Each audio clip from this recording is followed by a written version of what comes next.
దేశవ్యాప్తంగా సంచలనం సృష్టించిన కోల్కతా ఆర్జీకర్ మెడికల్ కాలేజ్లో ట్రైనీ డాక్టర్పై హత్యాచార ఘటనలో ముద్దాయికి మరి కాసేపట్లో న్యాయస్థానం శిక్ష ఖరారు చేయనుంది. ఇప్పటికే సంజయ్ రాయ్కి న్యాయస్థానం దోషిగా తేల్చుతూ తీర్పు వెలువరించింది. కొద్దిసేపటి క్రితం ఘటనపై కోర్టులో ఇరు పక్షాల వాదనలు వినిపించారు. మధ్యాహ్నం 2:45 న్యాయస్థానం తీర్పు వెలువరించనుంది. తాను నేరానికి పాల్పడలేదని సంజయ్ రాయ్ చెప్పుకొచ్చారు. కావాలని కేసులో ఇరికించారని కోర్టుకు విన్నవించారు. ప్రత్యామ్నాయ కేసు విధించాలని కోరారు. మరోవైపు సంజయ్ రాయ్కి మరణశిక్ష విధించాలని సిబిఐ వాదనలు వినిపించింది. ఉరిశిక్ష వేయాలన్న డిమాండ్ను సంజయ్ రాయ్ తరపు న్యాయవాది తోసిపుచ్చారు. కోల్కతా సెషన్స్ కోర్టు ఎలాంటి శిక్ష విధించబోతుందనేది ఉత్కంఠ రేపుతోంది.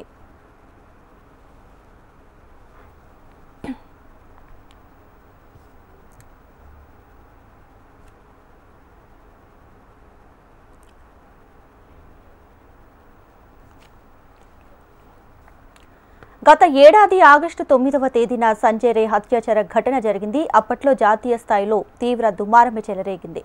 సంజయ్ రాయ్ని దోషిగా తేల్చుతూ కోర్టు తీర్పు వెలువరించింది. అయితే శిక్ష ఖరారుకి ముందు దోషి సంజయ్ రాయ్కి మాట్లాడే అవకాశం ఇచ్చారు న్యాయమూర్తి. సంజయ్ రాయ్ను కోల్కతా కోర్టు దోషిగా తేల్చడంపై అతని తల్లి తీవ్ర స్థాయిలో స్పందించింది. తమ కుమారుడికి మరణశిక్ష వేయాలని విజ్ఞప్తి చేసిందామె. తన కొడుకు తప్పు చేస్తే ఖచ్చితంగా శిక్ష విధించాలన్నారు. తన కుమారు చేసిన తప్పుని ఓ మహిళగా ఎప్పటికీ క్షమించనన్నారు. హత్యాచారానికి గురైన డాక్టర్ కూడా తనకు కూతురితో సమానమని, కుమార్తెకు ఇలాంటి పరిస్థితి వస్తే ఏ తల్లి ఊరుకోదన్నారు.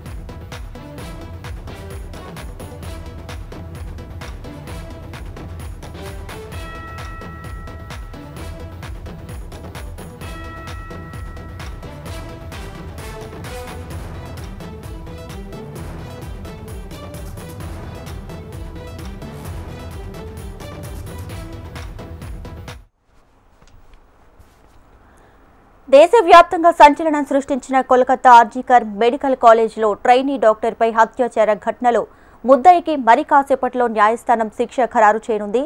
ఇప్పటికే సంజయ్ రాయ్కి న్యాయస్థానం దోషిగా తేల్చుతూ తీర్పు వెలువరించింది.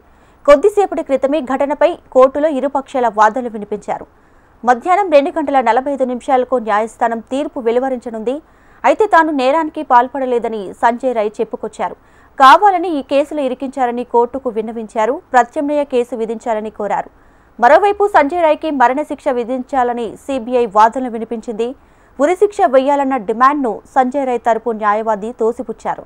కోల్కతా సెషన్స్ కోర్టు ఎలాంటి శిక్ష విధించబోతుందనేది ఉత్కంఠ అయితే రేపుతోంది. గత ఏడాది ఆగస్టు 9వ తేదీన సంజయ్ రాయ్ హత్యాచార ఘటన జరిగింది.